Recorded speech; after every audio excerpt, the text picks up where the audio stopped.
Olá, estamos iniciando mais um programa da série Estudando o Livro dos Médiuns. E para introduzir a segunda parte do livro, nós trouxemos esta semana um tema extremamente importante que é tratado por Allan Kardec em todo o livro, em todos os capítulos praticamente de O Livro dos Médiuns, que é pensamento e mediunidade. Para se entender mediunidade, o fenômeno mediúnico, nós precisamos compreender a participação do pensamento do médium no processo de comunicação.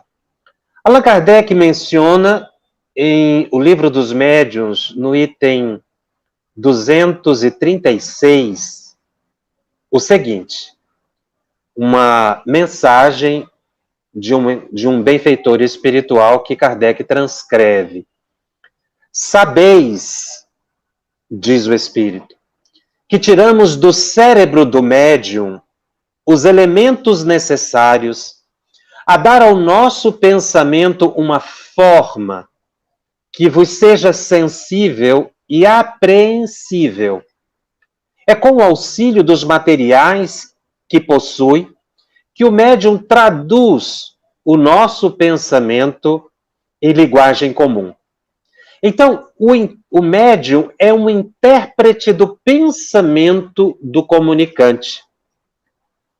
E o médium precisa, então, ter condições de traduzir o pensamento do espírito num contato que é permanente, mas que se intensifica no momento do transe. Veja que a ideia é do espírito, não é do médium. Mas as palavras, a possibilidade de construir as frases, o conhecimento gramatical, a riqueza ou a pobreza do vocabulário, dependem do médium e vão interferir na qualidade do comunicado, da mensagem mediúnica, mesmo que seja uma entidade sofredora, que se manifeste na reunião mediúnica. No outro trecho, no item 225, Allan Kardec também anota a seguinte orientação dos benfeitores espirituais. Quando encontramos em um médium o cérebro povoado de conhecimentos adquiridos na vida atual e seu espírito rico de conhecimentos latentes obtidos em vidas anteriores, de natureza a nos facilitarem as comunicações, dele, de preferência, nos servimos. Porque com ele, o fenômeno da comunicação se nos torna muito mais fácil do que com um médium de inteligência limitada e de escassos conhecimentos anteriormente adquiridos. Ou seja, as palavras, a forma de construir ou de vestir o pensamento do espírito é a contribuição que o médium dá no comunicado, seja desta encarnação ou de vidas passadas, que estaria arquivado no subconsciente do médium. Se o médium não oferece tais recursos, e o espírito pretende, por exemplo, numa psicografia, utilizar uma palavra que não seja do acervo mnemônico do médium, ele vai utilizar as letras para construir as palavras. Mas esse processo, segundo os próprios espíritos, é extremamente difícil e trabalhoso. É como se fosse movimentar as mesas que respondiam a perguntas, as chamadas mesas girantes. Por isso é que o Espírito menciona aqui que é preferível que o médium ofereça condições para facilitar a transmissão da mensagem. Se é numa psicofonia ou o médium estiver falando, o e o espírito enviar para a mente do médium uma imagem para que ele possa traduzir em palavras, e o médium não tiver recursos no seu vocabulário para interpretar aquela imagem que o espírito transmitiu, o médium poderá não falar nada. Ou então utilizar uma palavra que corresponderia ao pensamento do espírito. Veja que um espírito transmite para a mente do médium um pensamento. A palavra é do médium. A ideia é do espírito. A estrutura da frase, os trejeitos, são do médium. Isso é muito importante saber e conhecer, para que o próprio médium se tranquilize, identificando os seus pensamentos e os diferenciando dos comunicantes, e também daqueles que dirigem a reunião mediúnica. Porque muitas vezes o médium utiliza o vocabulário do dia a dia. Isso é natural. E muitas vezes ele é tomado como uma fraude, uma mistificação, porque ele está utilizando palavras do cotidiano, às vezes um modo de dizer específico da região, no sotaque em que ele mora, não é? Mas é por isso que os espíritos dizem que nós temos que buscar, além das palavras, o pensamento. É isso que é essencial se perceber no comunicado mediúnico. Daí a importância do médium cuidar dos próprios pensamentos. É por isso que Allan Kardec fala o tempo todo de pensamento, e como nesses trechos que nós lemos, nós vamos verificar que a mente intranquila do médium, a mente desajustada, embaralhada do médium, dificulta a comunicação. O Espírito Emmanuel, através de Chico Xavier, no livro Roteiro, no capítulo 28, interpretando o pensamento de Allan Kardec nesses trechos que nós fizemos referência, menciona que as bases de todos os serviços de intercâmbio entre os desencarnados e encarnados repousam na mente. Não obstante a possibilidade de fenômenos naturais no campo da matéria densa, levados a efeito por entidades menos evoluídas ou extremamente consagradas à caridade sacrificial. Veja que todo serviço de intercâmbio repousa na mente. Mas é claro que os espíritos podem atuar diretamente na natureza. Existem fenômenos que independem da participação direta do médium, como a ação dos espíritos na natureza. Mas também há uma informação muito interessante do espírito André Luiz, no último capítulo do livro Nosso Lar, quando André Luiz visita a sua casa aqui no plano físico. Ele que estava na colônia espiritual Nosso Lar por um longo tempo. Quando ele chega na casa, ele tem uma surpresa. A esposa estava no segundo casamento. A casa estava totalmente modificada. Então, depois daquele impacto inicial de ver que a vida tinha continuado sem ele, ele observou que o atual esposo da ex-mulher estava muito doente. E ele ficou condoído da situação. Ele verificou que ele era o esteio agora da família aqui no plano físico. Então ele pensou em auxiliar, mas ele não tinha condições. Ele fez uma prece. E, segundo ele, com menos de 20 minutos, uma benfeitora da colônia Nosso Lar tocou-lhe as mãos nos ombros e disse: nós viemos atender ao seu pedido feito pela prece. Então eles fizeram algo muito interessante.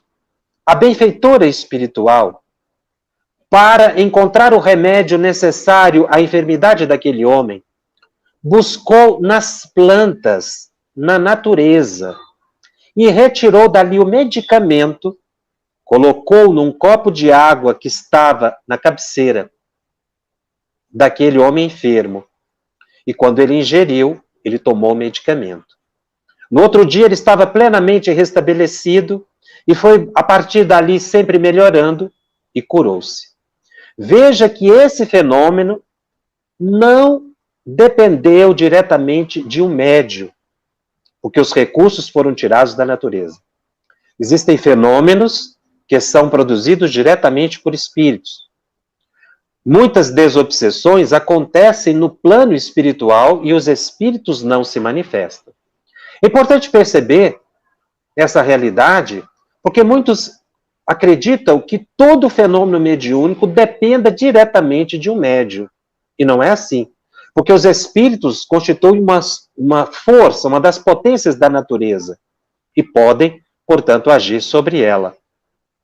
Mas é no mundo mental que está a base de todo o processo de comunicação mediúnica, os chamados fenômenos inteligentes, aqueles em que o espírito se expressa diretamente no plano físico.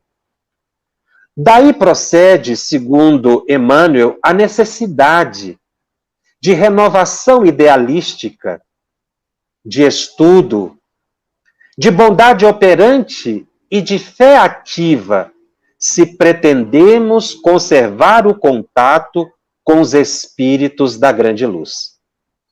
Precisamos compreender, continua o elevado mentor, que os nossos pensamentos são forças, imagens, coisas e criações visíveis e tangíveis no campo espiritual. O nosso pensamento tem peso, é matéria, e atua nos fluidos que estão nos rodeando. Então, os nossos pensamentos criam imagens, são visíveis, e na expressão de Emmanuel, são coisas, são mensuráveis. Então, a abstração psíquica que nós imaginamos existir é apenas no plano físico. Porque no plano espiritual são plenamente reais. E ainda continua, atraímos companheiros e recursos de conformidade com a natureza de nossas ideias, aspirações, invocações e apelos. Da importância do médium atentar para o que pensa, o que deseja, porque ele estará estabelecendo sintonias continuamente.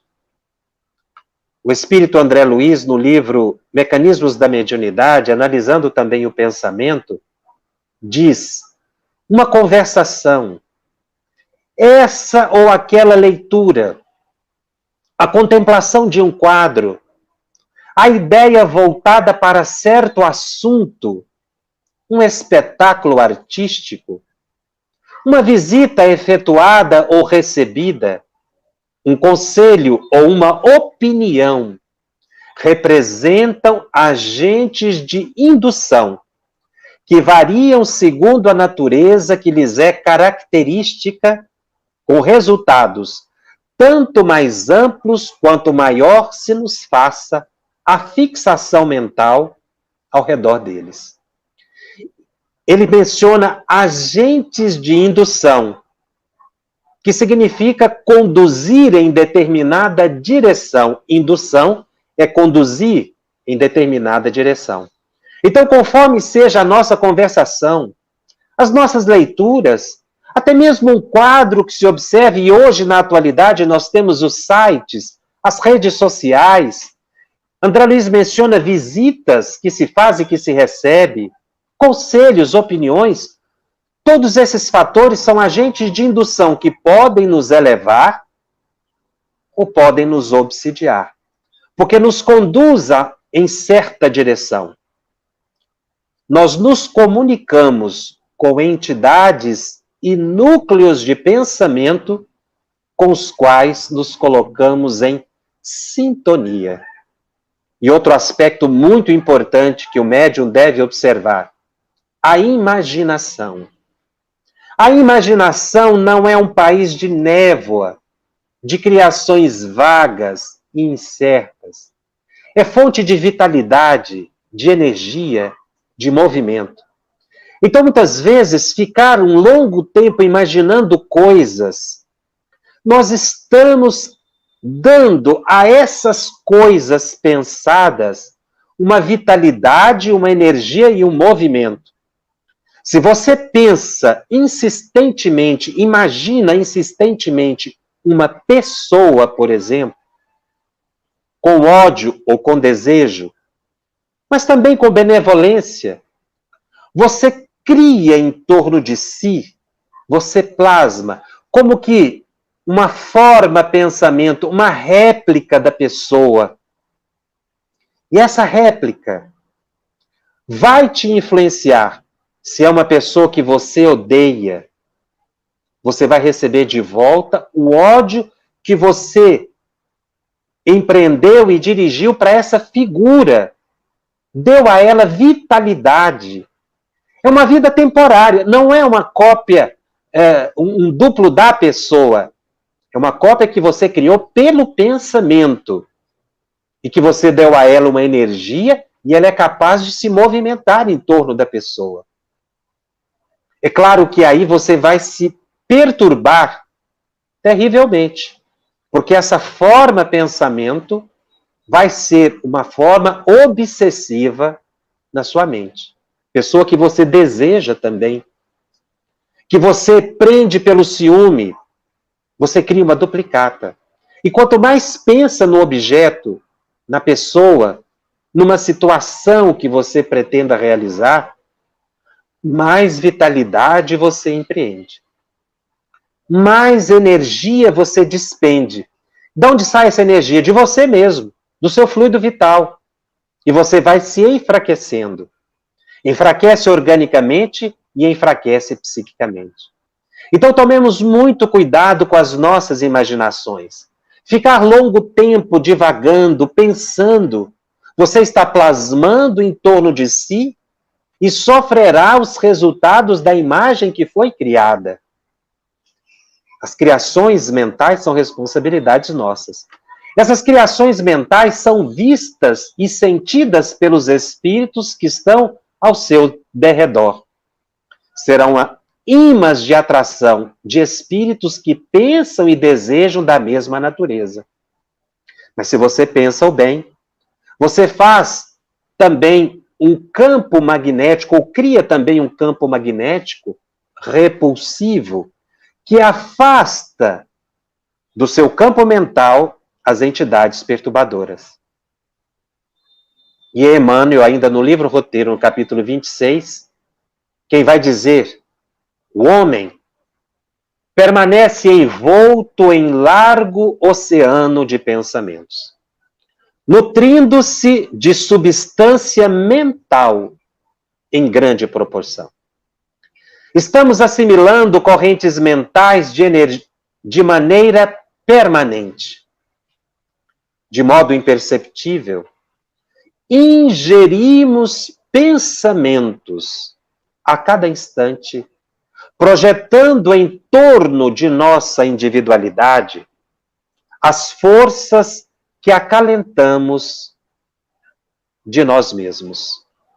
Por isso, quem não se habilite a conhecimentos mais altos, quem não exercite a vontade para sobrepor-se às circunstâncias de ordem inferior, padecerá invariavelmente a imposição do meio em que se localiza.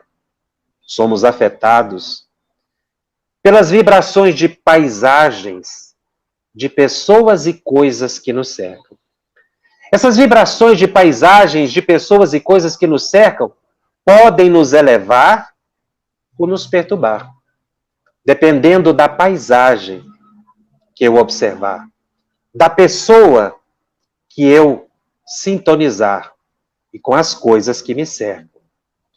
Se nos confiamos a impressões alheias de enfermidade e amargura, apressadamente se nos altera o tônus mental, inclinando-nos à franca receptividade de moléstias indefiníveis. Se nos devotamos ao convívio com pessoas operosas e dinâmicas, encontramos valioso sustentáculo aos nossos propósitos de trabalho e de realização. Princípios idênticos regem as nossas relações uns com os outros, sejam encarnados ou desencarnados, porque conversações alimentam conversações, pensamentos ampliam pensamentos, demoramos-nos com quem se afina conosco. Falamos sempre, ou sempre agimos pelo grupo de espíritos que nos ligamos. É a sintonia que nós vamos construindo todos os dias. Muitos médiuns reclamam de sintonias desagradáveis que lhes acompanham, mas se esquecem que a chave para desarmar essa sintonia desagradável e estabelecer a sintonia positiva está na própria mente do médium. E é determinado pela sua vontade. É preciso querer, com insistência, com persistência, para não se deixar abater pelas sintonias desequilibradas. Somos obsidiados por amigos desencarnados ou não, e auxiliados por benfeitores em qualquer plano da vida, de conformidade com a nossa condição mental. A mediunidade, pois, para serviço da revelação divina, reclama estudo constante e devotamento ao bem para o indispensável enriquecimento de ciência e de virtude.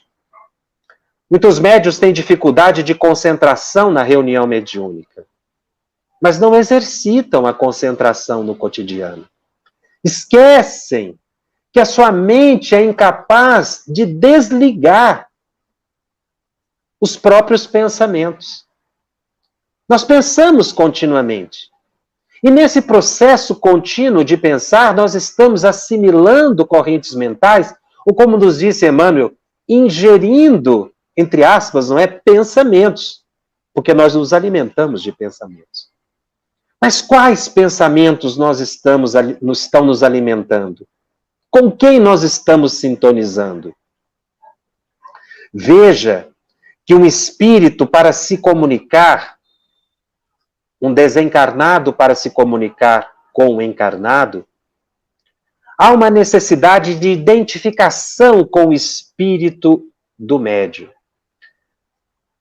Essa identificação não se pode verificar senão havendo entre um e outro simpatia. E se assim é lícito dizer-se, afinidade. A alma exerce sobre o espírito livre uma espécie de atração ou repulsão, conforme o grau da semelhança existente entre eles. Esse é um trecho de Allan Kardec, no item 227 de O Livro dos Médiuns. O desencarnado precisa se identificar com o encarnado. Estabelecer uma afinidade, uma simpatia. A palavra simpatia aqui está no contexto de sintonia. Então eu preciso entender os processos de sintonia. É possível identificar e diferenciar os meus pensamentos dos pensamentos dos espíritos que estão me rodeando, ou mesmo na reunião mediúnica? André Luiz, no livro Nos Domínios da Mediunidade, no capítulo 5, diz que sim. Qualquer pessoa, diz André Luiz, que saiba manejar a própria atenção, observará a mudança. De vez que o nosso pensamento vibra em certo grau de frequência, a concretizar-se em nossa maneira especial de expressão, no círculo dos hábitos e dos pontos de vista, dos modos e do estilo que nos são peculiares. Então, o que eu preciso fazer em primeiro lugar? Identificar a mim mesmo, reconhecer os meus pensamentos, o meu jeito de expressar, os meus hábitos, os meus pontos de vista, o meu modo, o meu estilo, o meu jeito de ser. Porque quando vier um pensamento diferente, eu sou capaz de identificar. Eu preciso, portanto, pensar o ato de pensar.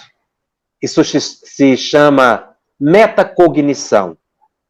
O ser humano é o único ser da natureza capaz de pensar o ato de pensar. Mas nós não pensamos o que pensamos. Nós não refletimos sobre o que pensamos. Nós só pensamos. Por isso ingerimos pensamentos. Foi por isso que Allan Kardec anotou no Livro dos Espíritos que eles, os espíritos, nos dirigem muito mais do que nós imaginamos. Eles nos influenciam ao ponto de nos comandar. Mas quem está nos comandando é uma pergunta. Se nós alimentamos pensamentos negativos, espíritos que nos induzem, a partir das imagens, das paisagens, dos nossos desejos, passam a nos comandar. E isso é extremamente perigoso. Porque a mente do médium vai ficando cada vez mais destrambelhada, desajustada. E isso acontece no cotidiano. Veja que toda a construção do pensamento é do espírito.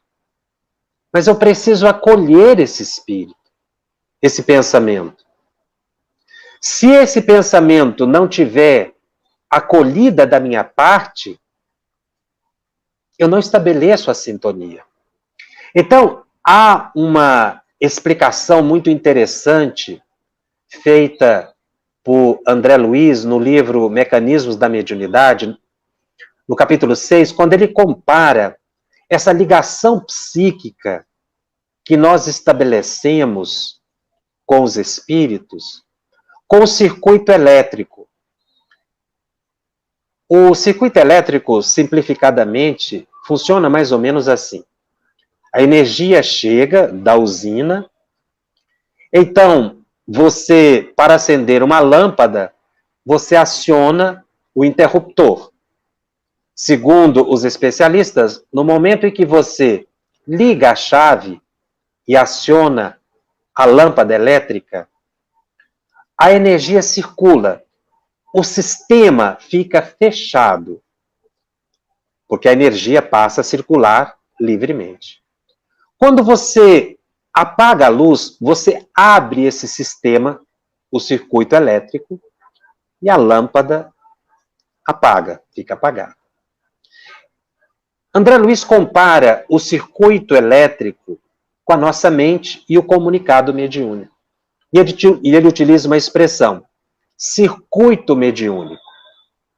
Ele diz que o espírito corresponde à usina, que vai transmitir a energia, o pensamento para a mente do médium.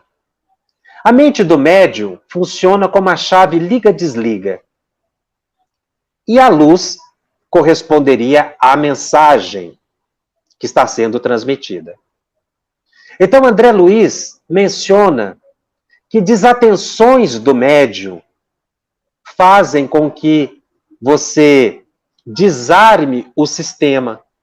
Se você está atento, concentrado, com a mente segura, equilibrada, os pensamentos circularão pela sua mente livremente. Essa informação ela é muito importante, porque ela explica como acontece o fenômeno da comunicação mediúnica. Você precisa fechar o sistema, ligar-se ao pensamento do comunicante. Se você distrair a atenção, você desarma e perde a sintonia. Mas essa mesma explicação, ela nos auxilia no cotidiano. Quando muitos médiuns reclamam de assédios psíquicos de entidades perturbadoras. Ora, sabendo que todas as vezes que eu presto atenção num pensamento negativo, mesmo que eu não saiba se esse pensamento vem de uma entidade, Se eu prestar atenção em mim mesmo, como nós dissemos agora há pouco, você vai identificar. Mas se o pensamento é negativo, não sintonize. Como fazer para não sintonizar? Lembre do circuito mediúnico. Desarme o sistema. Ou seja, preste atenção em outra coisa. Leia um bom livro. Converse um assunto edificante. Deixe de prestar atenção naquilo que é desagradável.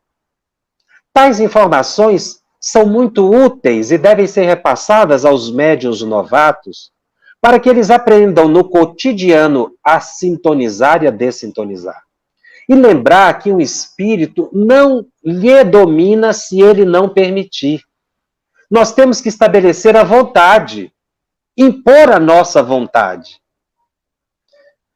E André Luiz menciona, falando sobre o circuito mediúnico. O circuito mediúnico expressa uma vontade apelo e uma vontade resposta. A vontade apelo é do espírito em transmitir o pensamento. A vontade resposta é a do médium. Então tem duas vontades agindo. Uma vontade de transmitir o pensamento e a vontade de receber o pensamento. Qual tipo de pensamento? Se é um espírito elevado, se o pensamento é bom, eu tenho que ter vontade, resposta, de acolher o pensamento bom. Se o pensamento é negativo, eu preciso impedir essa vontade e resposta.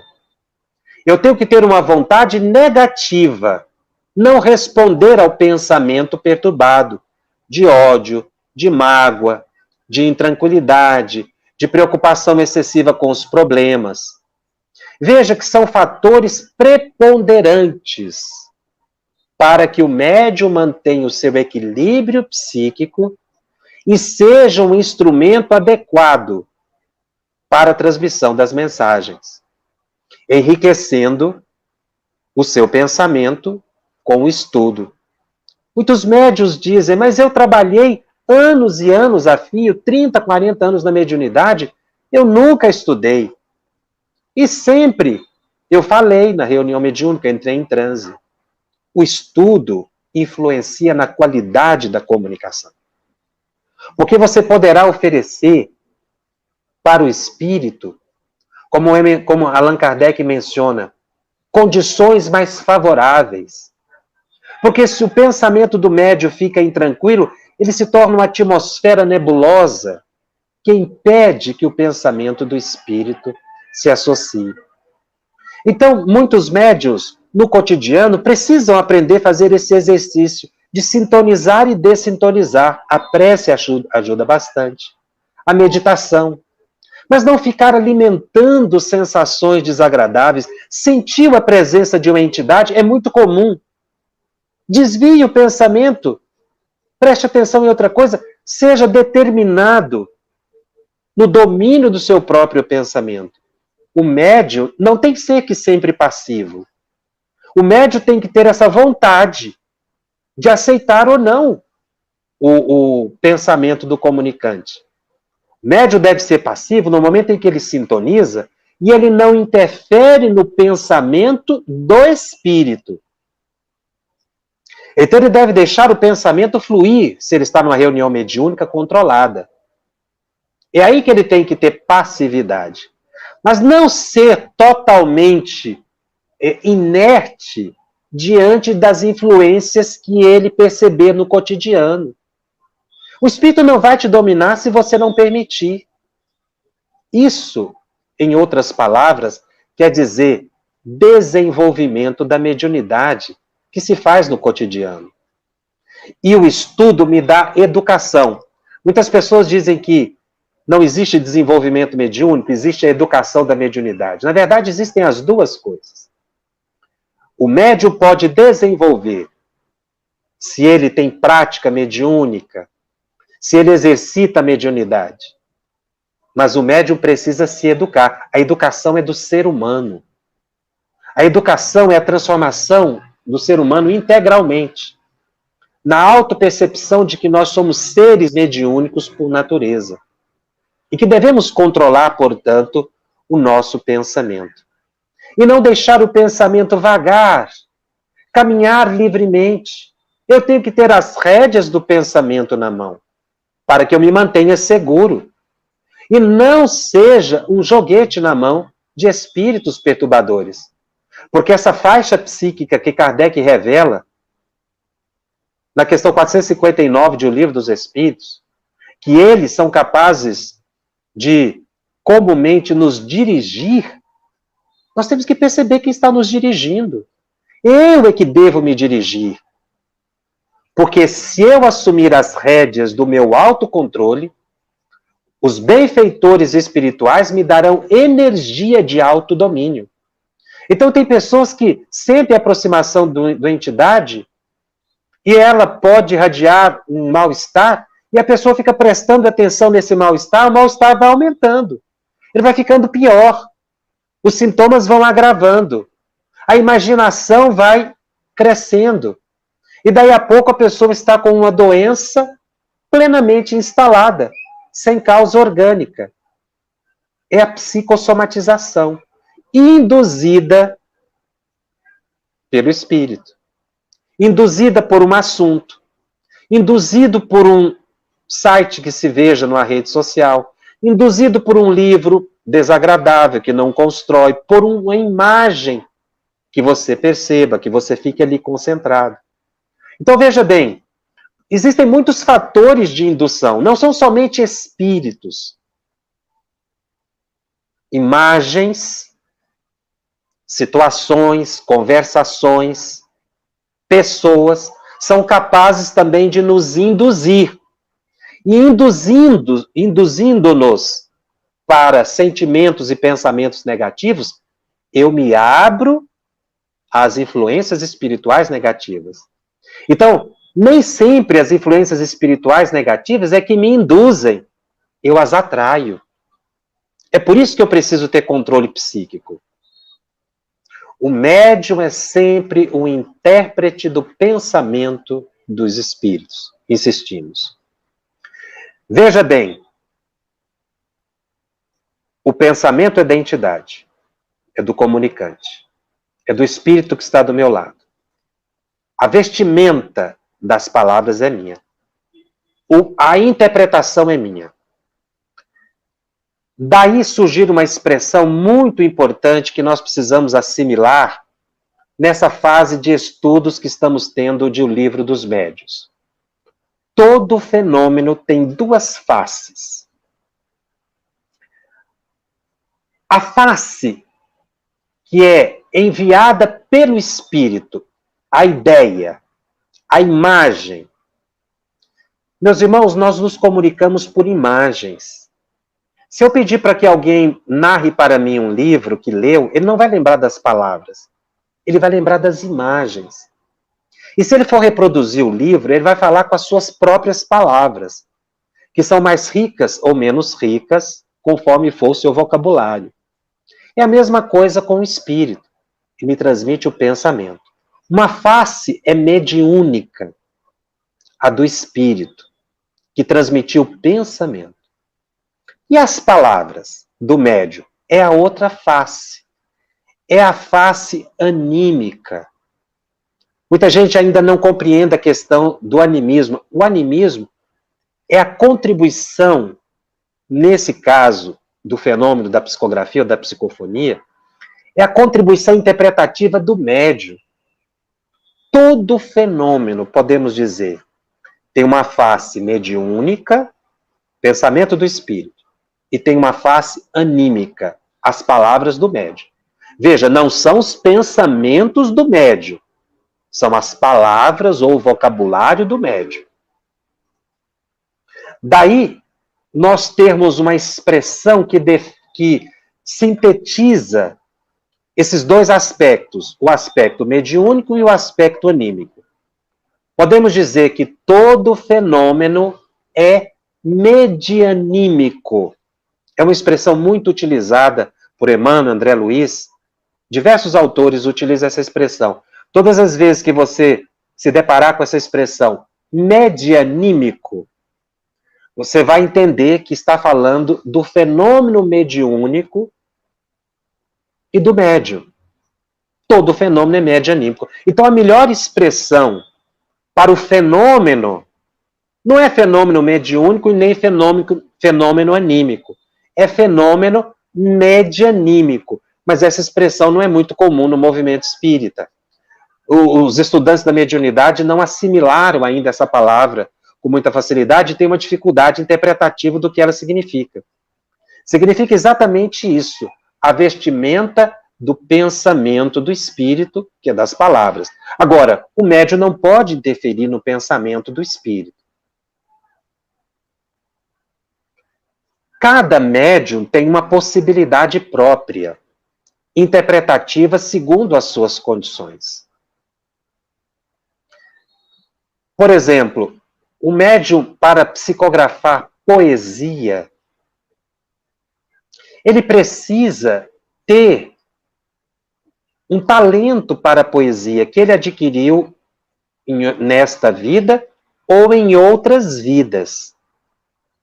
Ele deve ter sido poeta, ele precisa ter sido poeta para psicografar a poesia. Senão, ele não conseguirá transmitir uma poesia. Há um caso muito interessante na vida da médium Ivone do Amaral Pereira. Ela não era médium poeta, poetisa. Ela não conseguia psicografar poesias. Isso é da peculiaridade da pessoa. Não é um defeito. É porque a pessoa se especializa. Então, certa vez, ela visitou o lugar e foi declamado um poema para ela. Ela acordou, era madrugada. O seu mentor Charles disse a ela: levante e escreva agora o poema enquanto ele está vivo no seu pensamento. Ivone do Amaral Pereira, Dona Ivone, era uma médium muito autêntica, ela coloca isso na sua biografia, acho que é por isso que muitas pessoas se identificam, ela é muito próxima do médium comum, no cotidiano. Então, ela disse: olha, eu não obedeci Charles, eu fui dormir. Eu estava tão cansada naquele dia, e eu disse a mim mesma: quando eu acordar pela manhã, eu vou me lembrar do poema. Eu acordei pela manhã, e quem disse que eu me lembrei do poema? Ela não se lembrava do poema. Ela via Charles, Charles estava do lado dela, e eles conversaram.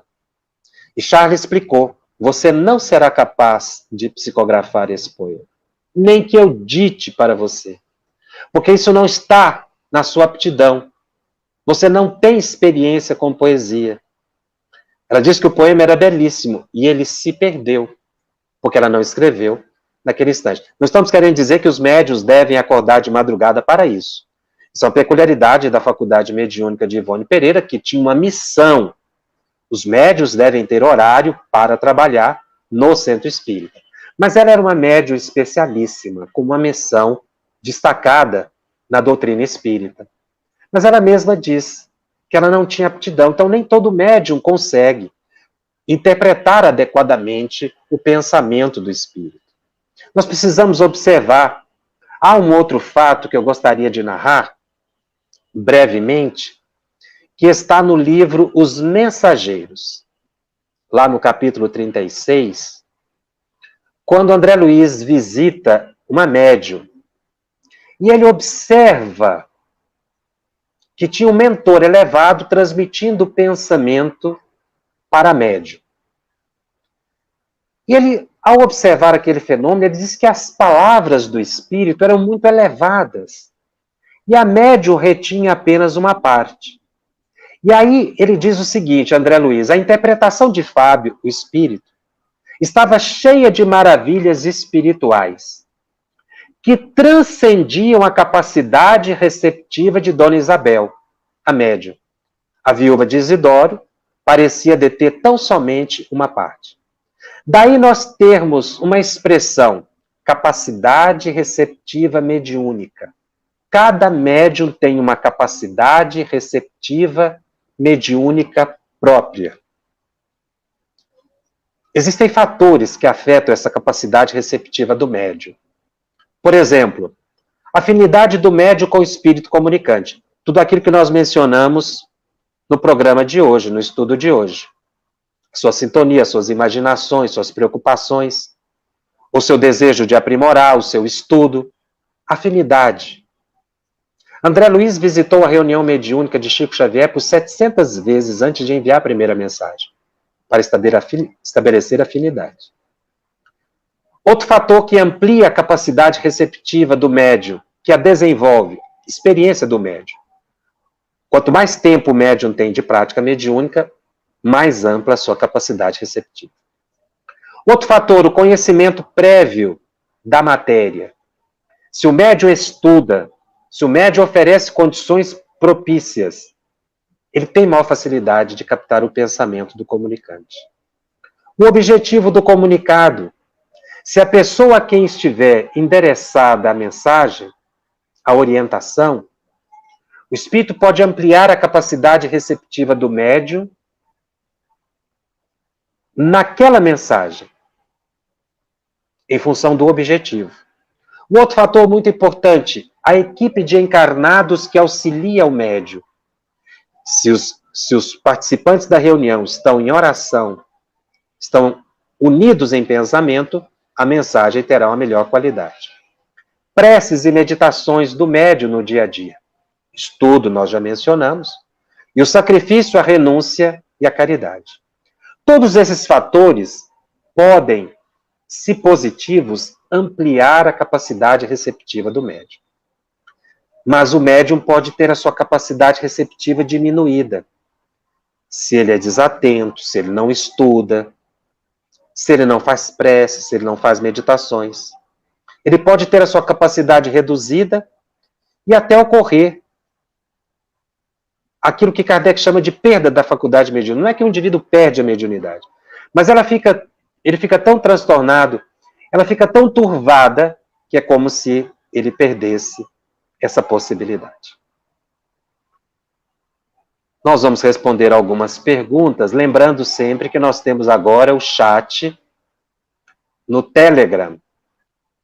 Muitas perguntas não poderão ser aqui respondidas, mas você poderá acessar, depois do programa, o Telegram, pelo endereço @febtv_médiuns.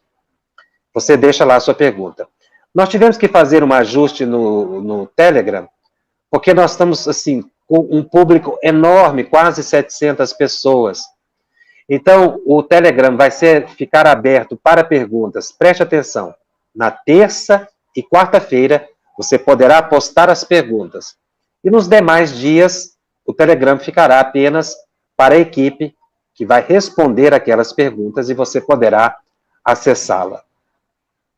A Tânia nos pergunta: Jacobson, como posso ajudar uma pessoa que está com perturbação mediúnica, vendo espíritos em todos os lugares, até perder os sentidos? A pessoa não sabe ler, por gentileza, solicito ajuda. Ora, a pessoa precisa tomar passes, a pessoa precisa ler o evangelho para ela durante o dia, auxiliá-la se ela não tem condição de leitura, não é? Orações à distância nesse período de pandemia, ela pode ser ajudada sim, e principalmente, converse com ela. Através da conversação se ensina muito. E se ela estiver muito desequilibrada, é importante buscar um médico, porque a pessoa vai perdendo tanto fluido vital nessas percepções desequilibradas que ela se enfraquece. E aí precisa da ajuda médica e psicológica. A Sueli nos pergunta: você já explicou no início e não acompanhei, mas como distinguir a mensagem, se sou eu ou da entidade? Pois às vezes parece que ouço o que eu digo e outras vezes não. A orientação é: você precisa se conhecer, seus hábitos, o seu jeito de pensar, seu jeito de falar. Você precisa adquirir o hábito de prestar atenção nos seus pensamentos, nos seus pontos de vista, no seu estilo, perceber a sua personalidade, o jeito que você é.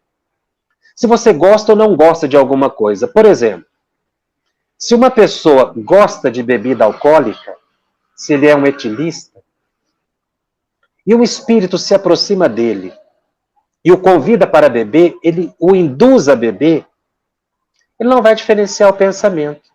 Ele vai achar que aquele desejo de beber é dele, bebida alcoólica.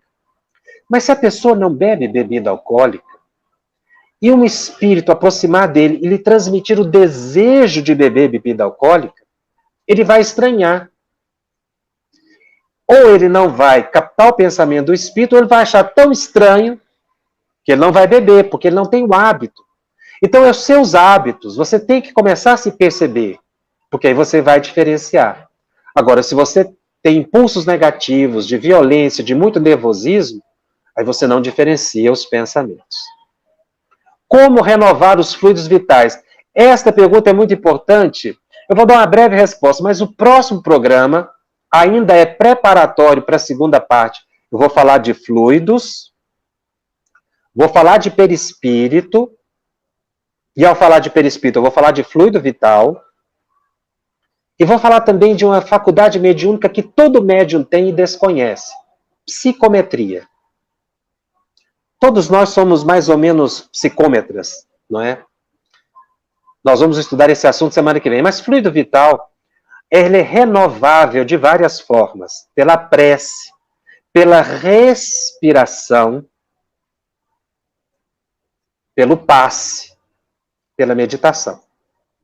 Então, os espíritos dizem que nós captamos muito fluido vital pela natureza, pela respiração, pelos exercícios respiratórios, mas pela oração também nós podemos renovar, e pelo passe. O Mário faz uma pergunta pontual aqui no Livro dos Médiuns, capítulo 29, item 330.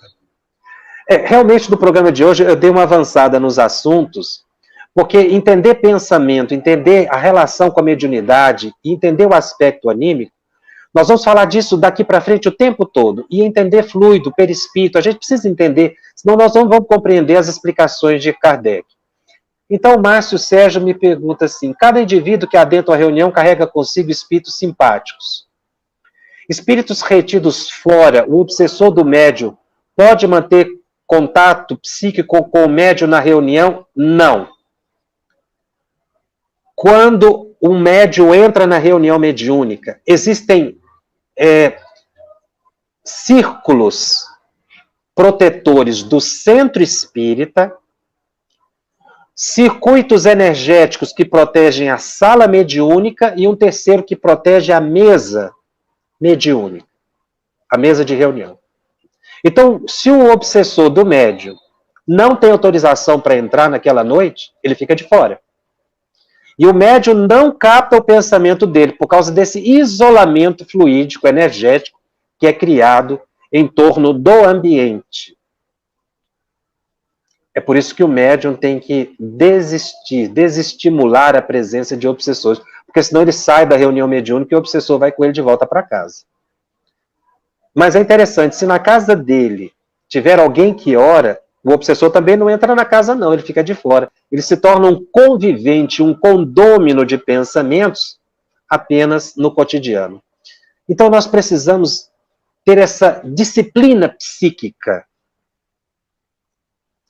que é o grande sentido da palavra disciplina, que Emmanuel falou tantas vezes para Chico Xavier: disciplina, disciplina, disciplina.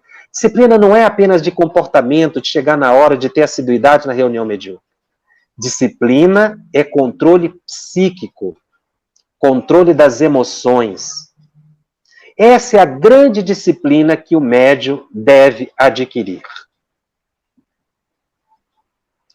O Vinícius nos pergunta: um médium que ouve e percebe tudo ao redor, mesmo estando mediunizado, pode sofrer interferência de espíritos malfazejos, fazendo que o transe seja interrompido? Se a reunião mediúnica é uma reunião mediúnica séria, com pessoas equilibradas, estudiosas, em que os mentores encontrem ali campo de proteção, o médium em transe seria o psicofônico consciente.